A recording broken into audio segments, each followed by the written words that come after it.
الحمد للہ الذی کفی وسلام علی عبادہ الذین اصطفی اما بعد۔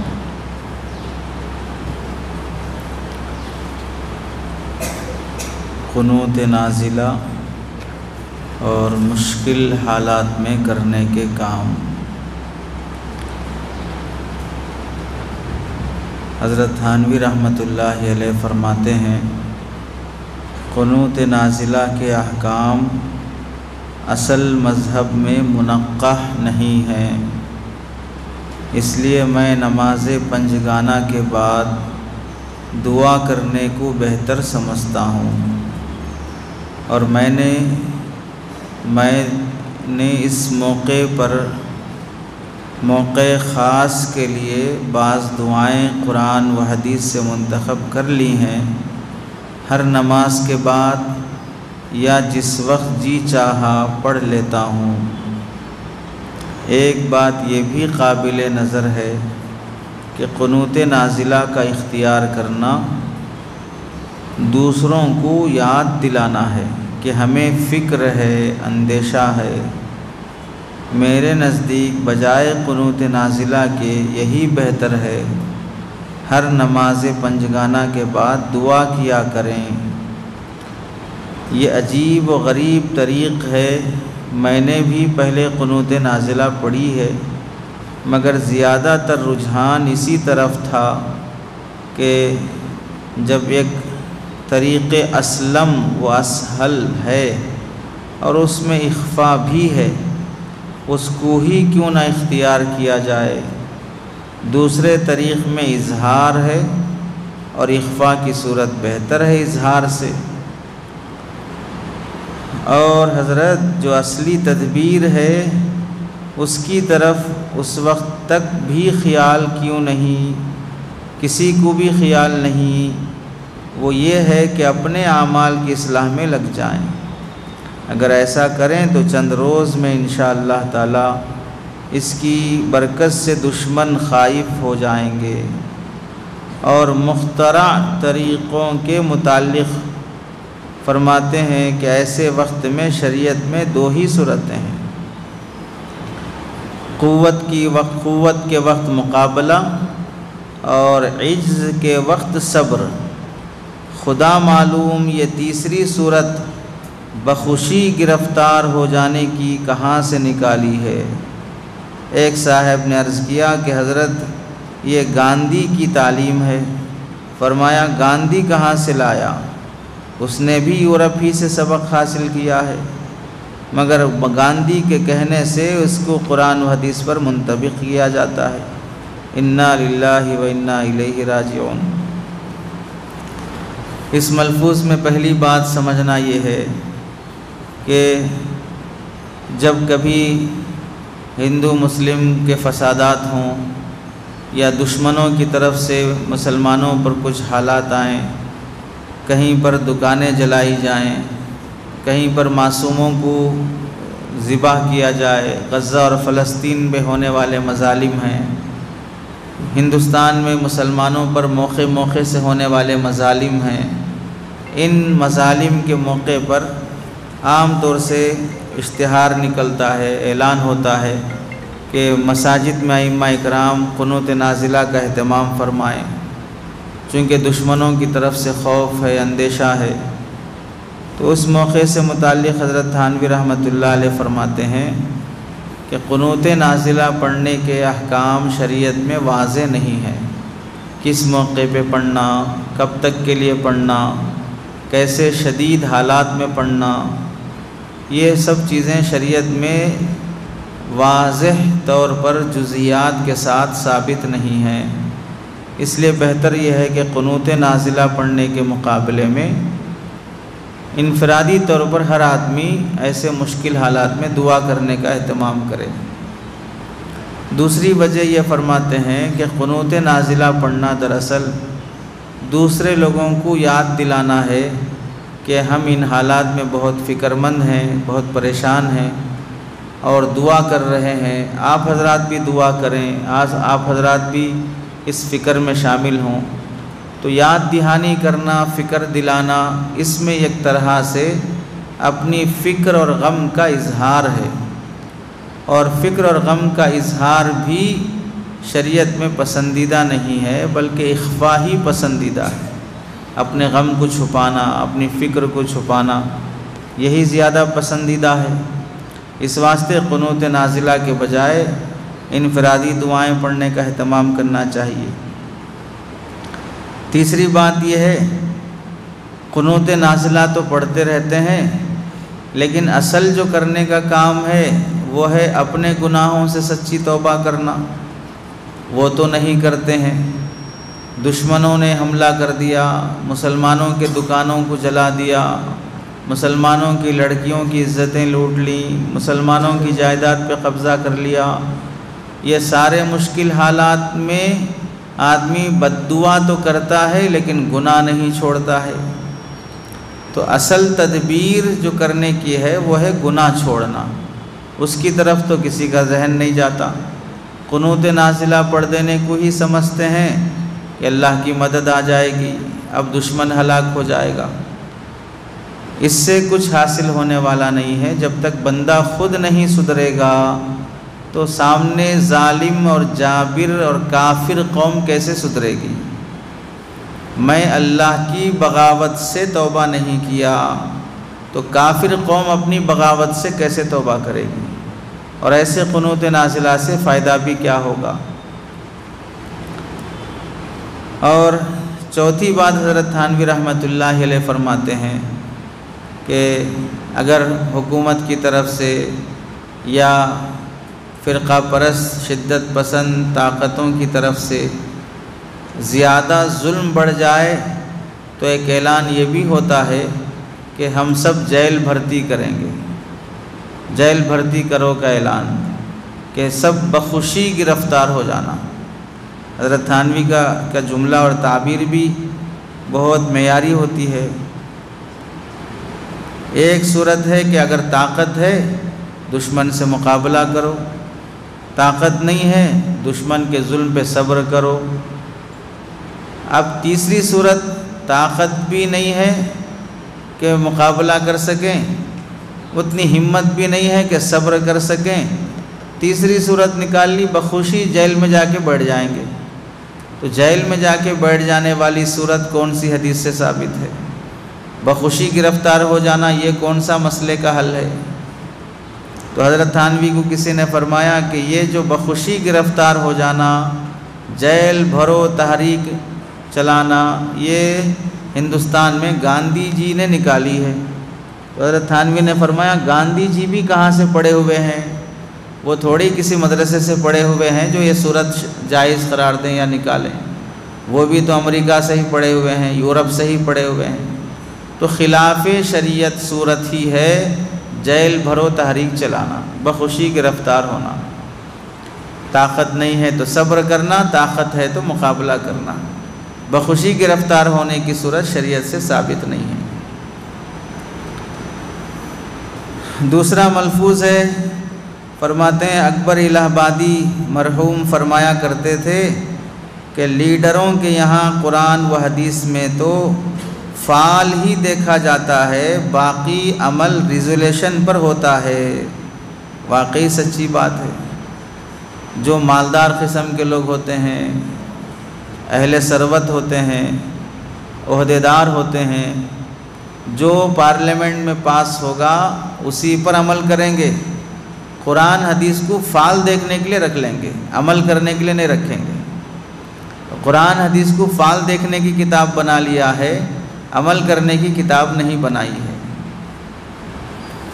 چنانچہ بہت سے لوگوں میں اس قدر مداہنت قرآن حدیث کے سلسلے میں، فرماتے ہیں بعض لوگوں نے، ایک صاحب نے وَلَا تَسُبُّوا الَّذِينَ يَدْعُونَ مِن دُونِ اللَّهِ کہ جو اللہ کو چھوڑ کر کسی اور کو اپنا خدا مانتے ہیں، ان کی عبادت کرتے ہیں، ان کے مورتیوں کو گالیاں نہ دو۔ قرآن مجید میں ہے کافروں کی مورتیوں کو گالیاں نہ دو، کیونکہ اس سے ان کو تکلیف ہوگی، کافروں کو ٹھیس پہنچے گی۔ اس آیت سے استدلال کیا ایک صاحب نے، اسی لیے گائے کشی جائز نہیں ہے، کیونکہ گائے کاٹنے سے بھی ہندوؤں کو تکلیف ہوتی ہے، گالیاں دینے سے ان کے معبودوں کو جیسے تکلیف ہوتی ہے، گائے کاٹنے سے بھی تکلیف ہوتی ہے، کیونکہ گائے ان کا معبود ہے اور ذبح کرنے میں ان کے معبود کی اہانت اور بے ادبی ہے، اور اس کو آیت میں منع فرمایا گیا کہ ان کے معبودوں کی بے ادبی اور توہین نہیں کرنا چاہیے۔ فرماتے ہیں یہ استدلالات ہیں زمانے شورش کے، یعنی اس طرح کے استدلالات جو کر رہے ہیں لا حول ولا قوت الا باللہ، کہاں آیت کا مصداق ہے اور کہاں یہ دین میں مداہنت ہے۔ اسی طرح ایک صاحب نے استدلال کیا صلح حدیبیہ کے واقعے سے کہ حضور صلی اللہ علیہ وسلم نے بسم اللہ الرحمن الرحیم لکھوانا چاہا تو مشرکین نے اس کے لکھے جانے سے انکار کیا، آپ نے ان کی درخواست منظور فرما کر بسم اللہ الرحمن الرحیم لکھنے کے بجائے بسمک اللہم لکھوایا۔ پھر حضور صلی اللہ علیہ وسلم نے محمد الرسول اللہ لکھوانا چاہا تو انہوں نے محمد الرسول اللہ کے لکھے جانے سے بھی انکار کر دیا، تو آپ نے محمد بن عبداللہ اس جگہ لکھوایا۔ تو معلوم ہوا کہ صلح کے لیے شعائر اسلام کو بھی چھوڑنا جائز ہے۔ بسم اللہ الرحمن الرحیم شعائر اسلام میں سے ہے، محمد الرسول اللہ شعائر اسلام میں سے کلمہ ہے، تو صلح کے موقع پر یہ شعائر بھی چھوڑنا جائز ہے، تو اس سے معلوم ہو رہا ہے کہ ہم گائے کاٹنا بھی چھوڑ سکتے ہیں۔ اس سے کسی صاحب نے استدلال کیا، دلیل کے طور پہ پیش کیا۔ حضرت تھانوی فرماتے ہیں میں اس کے متعلق ایک موٹی سی بات عرض کرنا چاہتا ہوں، اس لیے کہ باریک بات تو علماء جانتے ہیں، وہ یہ ہے کہ دنیا جانتی ہے اور ہر شخص کو یہ بات معلوم ہے، جب دو قوموں میں صلح ہوتی ہے تو صلح نامہ لکھا جاتا ہے تو وہ صلح نامہ فریقین کی طرف منسوب ہوتا، دونوں مل کر یہ اس بات میں مصالحت کیے ہیں، اور صلح نامے میں وہی ٹاپک اور وہی مضمون لکھا جاتا ہے جس مضمون پر دونوں فریق متفق ہوں، دونوں فریق کے مسلمات لکھے جاتے ہیں۔ اس بات کو ہم بھی مانتے ہیں، آپ بھی مانیے، یہ بات ہمیں بھی تسلیم ہے، آپ کو بھی تسلیم ہوگی۔ تو دونوں فریق کے مسلمات لکھے جاتے ہیں، اس میں کوئی ایسی بات نہیں لکھی جاتی جو فریقین کو تسلیم نہ ہو۔ جب یہ حقیقت واضح ہو گئی کہ صلح کا موقع الگ ہوتا ہے، عام مواقع الگ ہوتے ہیں، جو یہ بسم اللہ کا چھوڑ دینا، رسول اللہ کا نام چھوڑ دینا، یہ صلح کا موقع تھا۔ صلح کے موقع پر جو بات فریق ثانی سامنے والا نہیں مانتا وہ بات ریٹن میں لکھی نہیں جاتی ہے، تو یہ عام حالات کی بات ہے۔ تو اب سنیے کہ جس صلح نامے پر حضور صلی اللہ علیہ وسلم نے بسم اللہ الرحمن الرحیم اور محمد الرسول اللہ لکھوانا چاہا تھا، اس کے ساتھ صرف مسلمانوں ہی کا تعلق نہیں تھا، بلکہ مشرکین مکہ بھی اس سے تعلق رکھتے تھے، یعنی یہ صلح نامہ دونوں طرف منسوب تھا، دونوں ہی کے اس پر دستخط ہوئے تھے۔ اور جیسا کہ اس میں یہ بات بھی قابل لحاظ تھی کہ اس میں کوئی بات مسلمانوں کے خیالات کے خلاف نہ ہو، اسی طرح یہ بات بھی قابل رعایت تھی کہ اس صلح نامے کا ہر مضمون سامنے والے مخالف کو بھی تسلیم ہو۔ اسی وجہ سے حضور صلی اللہ علیہ وسلم نے بسم اللہ الرحمن الرحیم اور محمد الرسول اللہ لکھوانا چاہا تو مشرکین اور کفار مکہ نے صلح نامے میں اس کا لکھانا منظور نہ کیا، اور انکار سے مطلب یہ تھا کہ صلح نامہ جس طرح مسلمانوں کی طرف منسوب ہوگا اسی طرح ہماری طرف بھی منسوب کیا جائے گا، اور جس طرح مسلمانوں کے اس پر دستخط ہوں گے اسی طرح ہم کو بھی دستخط کرنے ہوں گے۔ تو اس لحاظ سے صلح نامے میں ایسے الفاظ نہیں ہونے چاہیے جس کے قبول کرنے سے ہم کو انکار ہے، اور کیونکہ ہم ایسے الفاظ ہوتے ہوئے ہمارے اس پر دستخط کیسے ہوں گے؟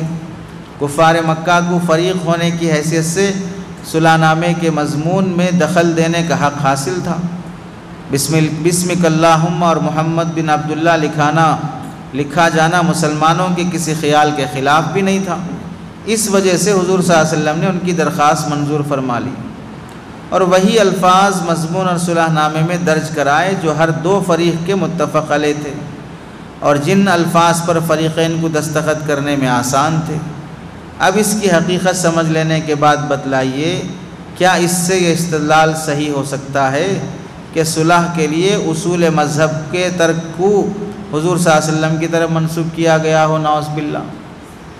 صلح کا موقع الگ ہوتا ہے، وہاں پر دونوں فریقین کی منظور شدہ باتیں لکھی جاتی ہیں، جو سامنے والا نہیں مانتا وہ بات نہیں لکھی جاتی، اور سامنے والے کافر اللہ کو ایک نہیں مان رہے ہیں، رسول اللہ کو رسول اللہ نہیں مان رہے ہیں، وہ باتیں اگر صلح نامے میں لکھیں گے تو پھر مصالحت کس بات کی ہے؟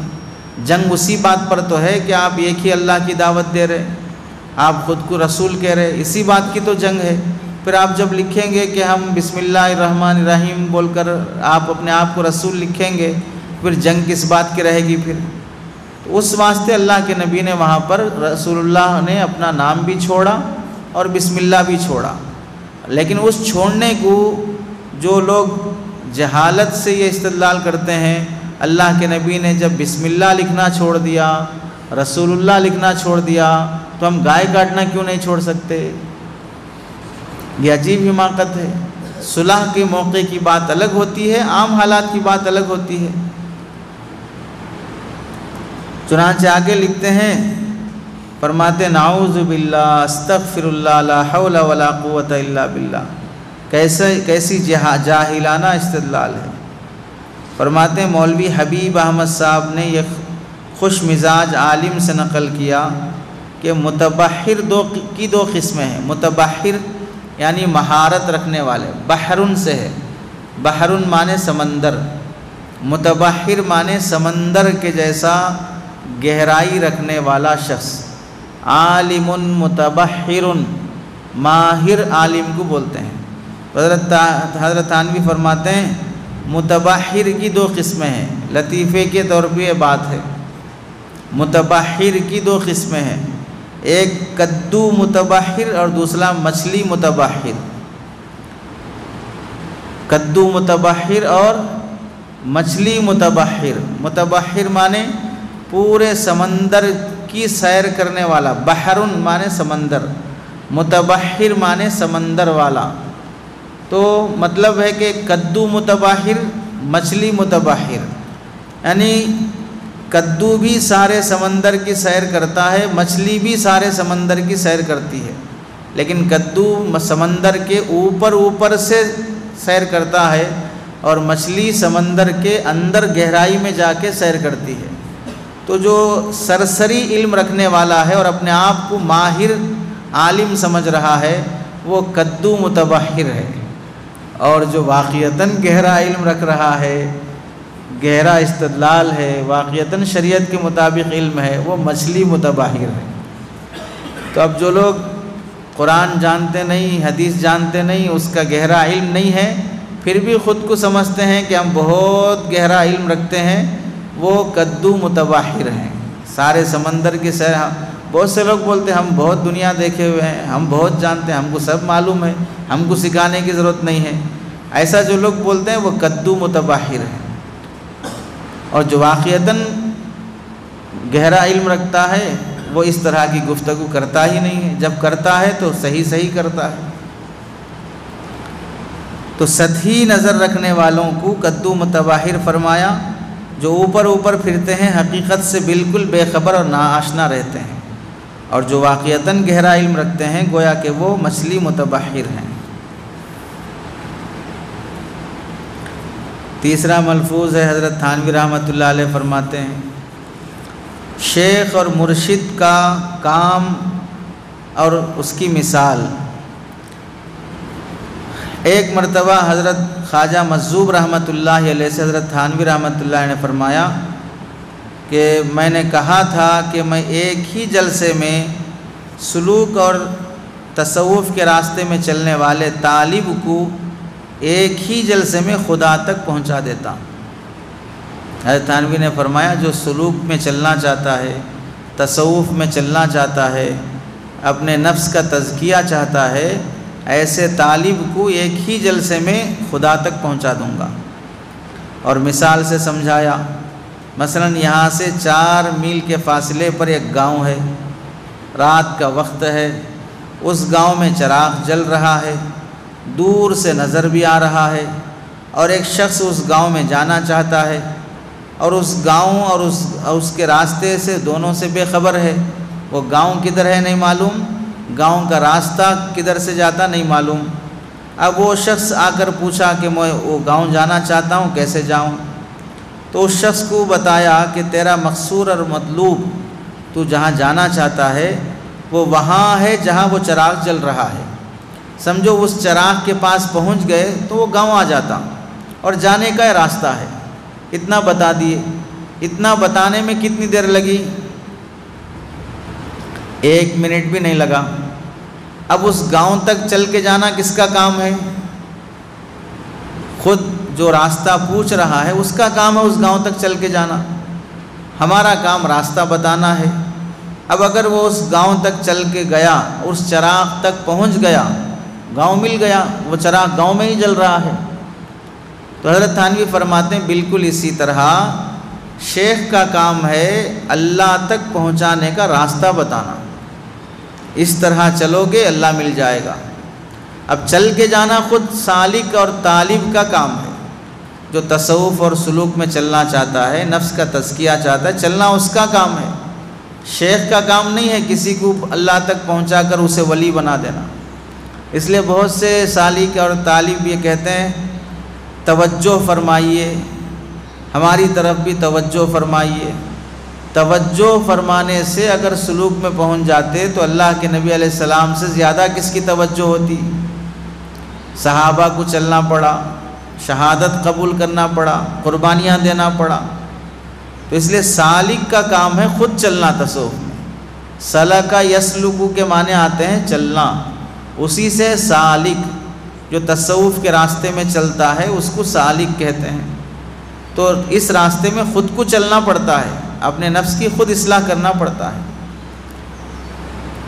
البتہ اصلاح کرنے کے لیے جو طریقہ ہے وہ شیخ بتاتا ہے۔ شیخ تھوڑے ہی ہاتھ پکڑ کے منزل تک پہنچائے گا۔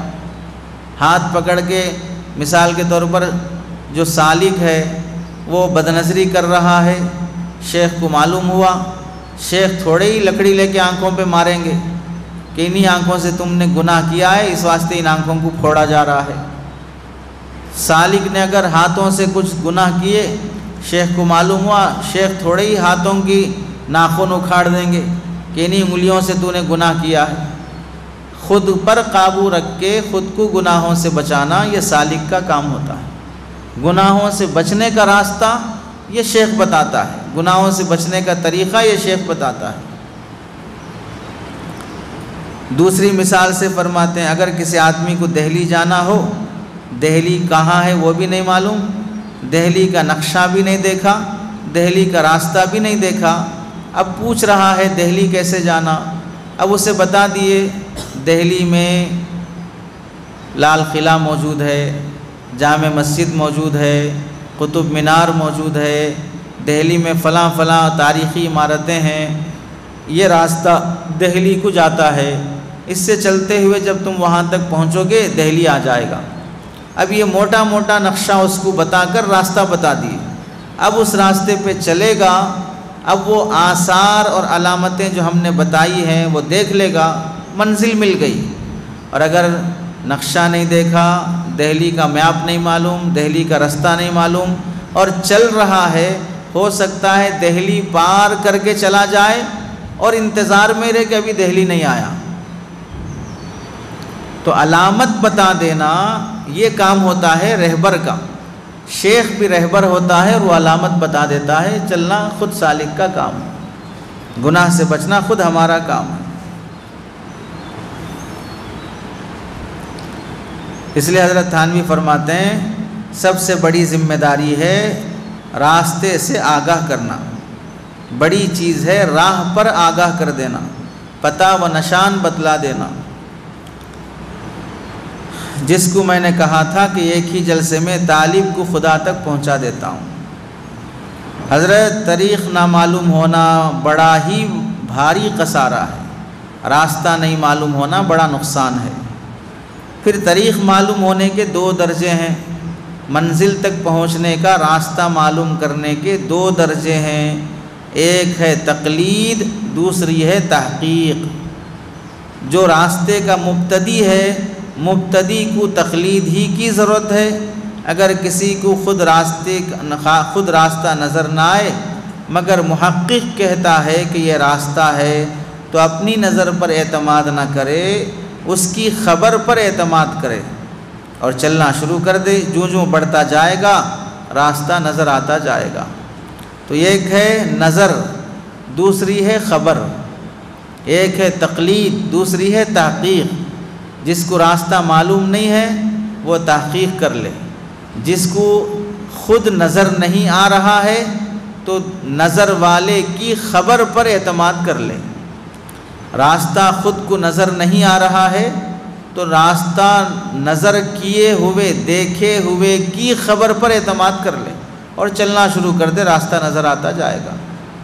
عام طور سے حضرت تھانوی مثال سے سمجھاتے ہیں، اگر جنگلوں سے کوئی راستہ گزر رہا ہو، یہاں سے سڑک پر کھڑے ہو کر 1 کلومیٹر دور دیکھیں گے تو وہاں جھاڑیاں ملی ہوئی نظر آئیں گی، ایسا لگے گا راستہ بند ہے۔ لیکن ہم کہاں کھڑے ہو کر دیکھ رہے ہیں؟ 1 کلومیٹر دور کھڑے ہو کے دیکھ رہے ہیں، وہاں نظر کیے تو جھاڑیاں ملی ہوئی ہیں، ایسا لگ رہا ہے کہ آگے راستہ نہیں ہے۔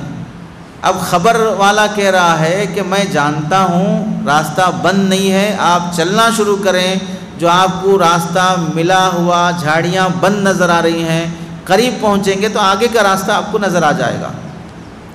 تو اب ایک ہے وہ شخص جو اپنی نظر پر اعتماد کر کے کھڑا ہوا ہے، نہیں صاحب آگے راستہ بند ہے۔ دوسرا ہے وہ شخص جو اپنی خبر دے رہا ہے، نہیں آگے راستہ کھلا ہوا ہے۔ جو نہیں جانتا ہے، مبتدی ہے، اسے چاہیے کہ اپنی نظر پر اعتماد کرنے کے بجائے راستہ دیکھے ہوئے کی خبر پر اعتماد کر لے اور چلنا شروع کرے۔ جیسے ہی قریب پہنچے گا وہ بند راستہ اسے حقیقت میں کھلا نظر آئے گا۔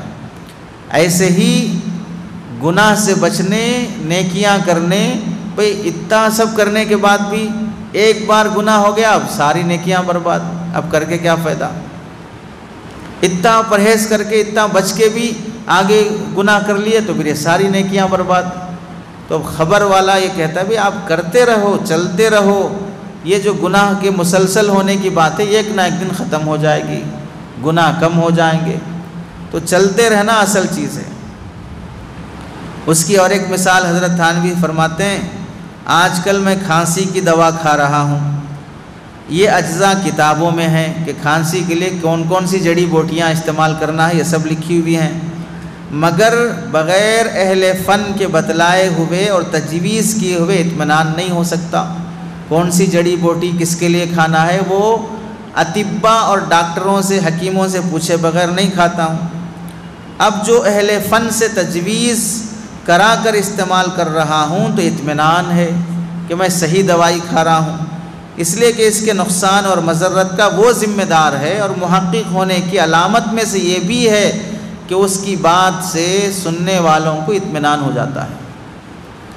محققین کی بات سننے سے اطمینان ہو جانا اس بات کی علامت ہے کہ بولنے والا تحقیق سے بول رہا ہے۔ جس کی بات پر لوگوں کو اطمینان پیدا نہ ہو، پتہ چلا کہ وہ ابھی محقق نہیں ہے۔ اب دیکھ لیں کتنے لوگ ہیں یوٹیوب پر سن کر مسئلے سیکھ رہے ہیں، یوٹیوب سے دین سیکھنا چاہ رہے ہیں۔ یوٹیوب تو کچرا کنڈی کی طرح ہے، وہاں پر پلاسٹک کا بھی سامان ملے گا، کسی کا قیمتی گھڑی گر گئی ہوگی، اور کوئی ہو سکتا ہے کسی کے نوٹ پیسے بھی گر گئے ہوں۔ اچھی چیزیں بھی مل جاتی ہیں مارکیٹ کی طرح، خراب چیزیں بھی مل جاتی ہیں۔ اچھے اور خراب کی تمیز کرنے کی عقل پہلے پیدا کر لینا چاہیے۔ وہ عقل نہیں آئی اور یوٹیوب سے ہر چیز سننا شروع کر دیا، الگ الگ مسئلے ہو گئے۔ ایک صاحب نے کہا یوٹیوب پر ہارٹ سرجری کرنے کا ویڈیو بھی موجود ہے، اوپن ہارٹ سرجری کرنے کا ویڈیو بھی موجود ہے، کوئی ایک مائی کا لال دکھا دے جسے ہم سلو موشن میں یوٹیوب کا وہ ویڈیو ڈاؤن لوڈ کر کے اوپن ہارٹ سرجری کرنے کا تمہارے سامنے رکھیں گے، 10 بار وہ ویڈیو دیکھ لو، اس کے بعد ہارٹ پیشنٹ کو لائیں گے، بالکل جیسا اس میں دل چیر کر علاج کیا جا رہا ہے دیکھ دیکھ کر یہاں پر اس کی اوپن ہارٹ سرجری کرو۔ ایک مائع کا لال آ جائے جو اس طرح ہارٹ سرجری کرنے کے لیے تیار ہو۔ اگر کوئی تیار بھی ہو گیا تو کوئی ایک پیشنٹ دکھا دے جو ایسے سرجن کے پاس اپنا ہارٹ دینے کے لیے تیار ہو۔ کوئی ایک پیشنٹ لا دے جو ایسے سرجن کے پاس اپنی اوپن ہارٹ سرجری کرانا چاہتا ہو، آنکھوں سے دیکھ کے کر رہا ہے، پھر بھی کوئی ہمت نہیں کرتا، اس واسطے کہ میڈیکل کالج سے پڑھا لکھا سرٹیفکیٹ پایا ہوا ڈاکٹر ہی چاہیے۔ یوٹیوب سے دیکھ کر سرجری کرنے والے پر ہم بھروسہ نہیں کر سکتے۔ چاقو ڈاکٹر کے ہاتھ میں بھی ہوتی ہے، چاقو قصاب کے ہاتھ میں بھی ہوتی ہے۔ ڈاکٹر کی چاقو جان بچاتی ہے، قصاب کی چاقو جان لیتی ہے، دونوں کے ہاتھ میں فرق ہوتا ہے۔ اتنی جب تمیز آ گئی تو اتنا معاملہ ایمان کے بارے میں کیوں نہیں کرتے؟ جان کے بارے میں اتنا ڈر ہے کہ اوپن ہارٹ سرجری یوٹیوب دیکھ کے کرنے والے کے پاس نہیں کراتے۔ ایمان کے مسئلے میں ایسے کیوں آزاد ہو جاتے ہو کہ ہر کوئی یوٹیوب پر آ گیا تو اس کی سننے تیار ہو جاتے؟ جس کے سننے سے ایمان جا سکتا ہے، جس کے حوالے جان کرنے سے جان جا سکتی ہے، اسی طرح کسی کے حوالے ایمان کرنے سے ایمان جا سکتا ہے۔ ہر کسی کو سننا کے لیے تیار ہو گئے۔ محققین کی بات پر آدمی کو اطمینان ہوتا ہے، یہ اس کے محقق ہونے کی علامت ہے۔ آگے بہت نصیحت کی بات فرماتے ہیں، شیخ کا کام صرف یہ ہے کہ راستہ بتلا دے، راہ پر ڈال دے۔ اس لیے شیخ کا ولی ہونا ضروری نہیں ہے، شیخ کا مقبول ہونا ضروری نہیں ہے، ہاں فن کا جاننا اور اس میں مہارت ہونا ضروری ہے۔ چنانچہ اگر فن سے واقف ہے اور جانتا ہے بس کافی ہے۔ جیسے طبیب ہے، ڈاکٹر ہے، اس کا خود پرہیزگار ہونا ضروری نہیں ہے، فن میں ماہر ہونا اور اس کا جاننا کافی ہے۔ ایک ڈاکٹر ہے، سگریٹ پیتا ہے اور کینسر کے مریض کو بولتا ہے کہ نہیں سگریٹ پیے تو اب آئندہ زندہ نہیں رہ سکتے، ماننا پڑے گا۔ کینسر کا مریض یہ نہیں بول سکتا کہ ڈاکٹر صاحب آپ خود سگریٹ پی رہے ہیں اور مجھے بچا رہے ہیں، ہرگز نہیں بول سکتا۔ پتہ چلا ڈاکٹر کا ماہر ہونا کافی ہے، پرہیزگار ہونا ضروری نہیں ہے۔ وہ پرہیز کرے نہ کرے، میرا علاج صحیح کر رہا، بس اتنی بات کافی ہے۔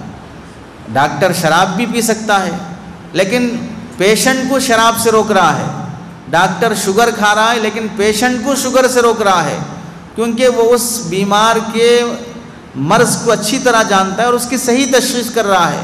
اتنا کافی ہے ڈاکٹر کے معالج اور اس کے پاس علاج کرانے کے لیے۔ اسی طرح شیخ کی مثال سمجھ لیجئے، شیخ کا پرہیزگار ہونا، مقبول ہونا ضروری نہیں ہے، البتہ سلوک اور تصوف اور تزکیے کے فن میں ماہر ہونا ضروری ہے۔ کون سا مرید کیسے چل سکتا ہے، کس کی تربیت کیسے ہو سکتی ہے، کون کیسی بیماری میں مبتلا ہے، اس کا علاج کیسے ہو سکتا ہے، ان باتوں سے واقف ہونا چاہیے شیخ کو۔ بس خود پرہیزگار ہونا ہو وہ ہمارے لیے ضروری نہیں ہے۔ بطور مزاح کے فرماتے ہیں شیخ خود خراب ہو مگر شیخ کا دماغ خراب نہ ہو۔ شیخ خود خراب ہو چلے گا لیکن شیخ کا دماغ خراب نہیں ہونا چاہیے۔ بطور مزاح کے فرماتے ہیں جب شیخ اور ولی میں فرق معلوم ہو گیا تو سمجھ لیجئے کسی کو شیخ کہنا تو جائز ہے لیکن ولی کہنا جائز نہیں ہے، کسی کو شیخ کہنا تو جائز ہے لیکن کسی کو ولی کہنا جائز نہیں ہے۔ اور یہ بات کہ کسی کو یقین کے ساتھ ولی کہنا جائز نہیں ہے جو مسئلہ لا یزکی علی اللہ سے ثابت ہے۔ تم میں سے کوئی آدمی اللہ کے سامنے اپنے کو متقی اور پرہیزگار ظاہر نہ کرے، کوئی تم میں سے اپنے آپ کو اللہ کے سامنے ولی اور بزرگ نہ سمجھے۔ اگر اعمال صالحہ ہوں، تقوی ہو، ولایت حاصل ہو جائے گی، خواہ شیخ نہ ہو۔ شیخ نہیں بن سکا ولی بن سکتا ہے۔ ولایت الگ چیز ہے، خلافت الگ چیز ہے۔ ولایت الگ چیز ہے، خلافت الگ چیز ہے۔ ولایت نسبتی چیز ہے، خلافت انتظامی چیز ہے۔ ایک آدمی پڑھا لکھا ہے، ڈگری ہے، کتنے پڑھے لکھے نہیں ہیں سافٹ ویئر جن کے پاس ڈگری، کاغذ، سرٹیفکیٹ سب ہے، لیکن وہ ورک بالکل نہیں جانتے، فیلڈ میں اتر کر ایک نیٹ بولٹ صحیح کرنا نہیں آتا، فیک سرٹیفکیٹ لگا کے انہیں جاب لینا پڑتا ہے، پھر باہر سے کسی اور سے کام کرا کے کمپنی کو پورا ریکارڈ بھیجنا پڑتا ہے، اپنی تنخواہ اور سیلری میں سے آدھی کام کیے ہوئے آدمی کو دینا پڑتا ہے۔ پتہ کیا چلا، کاغذ کی ڈگری ہے، اس واسطے انجینئر ہے، لیکن فن اسے نہیں آتا ہے۔ اور بہت سے وہ لوگ ہیں جنہیں فن آتا ہے لیکن ڈگری نہیں ہے۔ بالکل اسی طرح ڈگری ملنا گویا کہ خلافت ملنا ہے۔ باقی فن آنے والا صاحب فن کہیں بھی جی سکتا ہے، ایسے صاحب نسبت اور ولی کہیں بھی چلے جائے اس کے ذریعے سے ہدایت مل جائے گی۔ تو ولایت کی فکر کرنا چاہیے، خلافت کی فکر نہیں کرنا چاہیے۔ حضرت تھانوی فرماتے ہیں میرے تکدر کی عمر بہت کم ہوتی ہے۔ تکدر یعنی کوئی غلطی کیا، شرارت کیا، ناراض ہو گئے، تو ناراضگی کی عمر بہت کم ہوتی ہے۔ کچھ وقت گزر جائے تو وہ تکدر کمزور ہو جاتا ہے، تھوڑی سی معذرت پر بالکل ہی فنا ہو جاتا ہے۔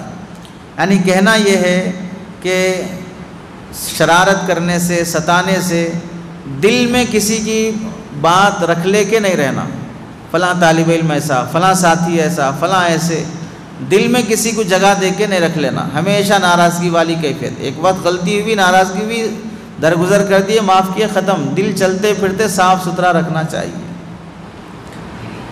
حزن ہی کام بناتا ہے، غم ہی کام بناتا ہے۔ ایک صاحب نے لکھا کہ مجھ کو بڑا رنج ہے، بڑا غم ہے، تو حضرت فرماتے ہیں غم ہی کام بناتا ہے۔ حزن سے، غم سے جس قدر جلد سلوک کے مراتب طے ہوتے ہیں، مجاہدے سے اس قدر جلد طے نہیں ہوتے۔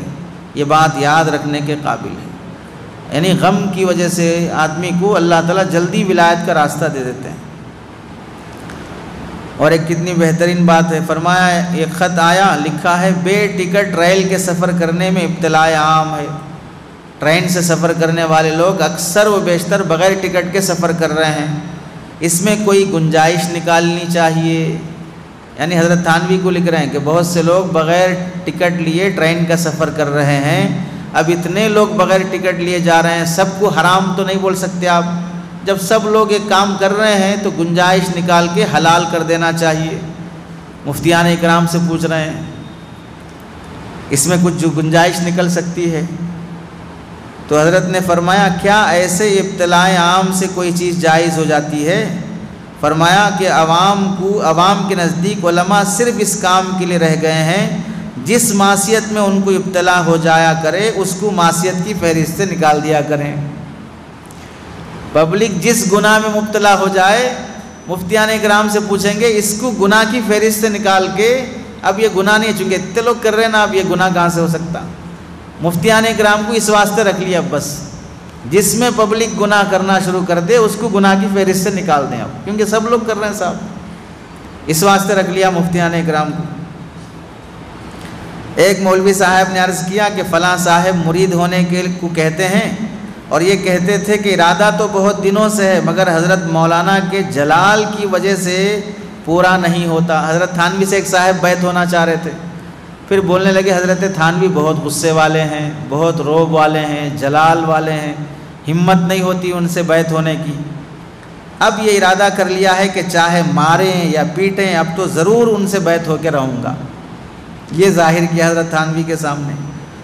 حضرت تھانوی نے فرمایا خدا معلوم لوگ کیا سمجھتے ہیں، میں بلا وجہ تھوڑے ہی کچھ کہتا ہوں۔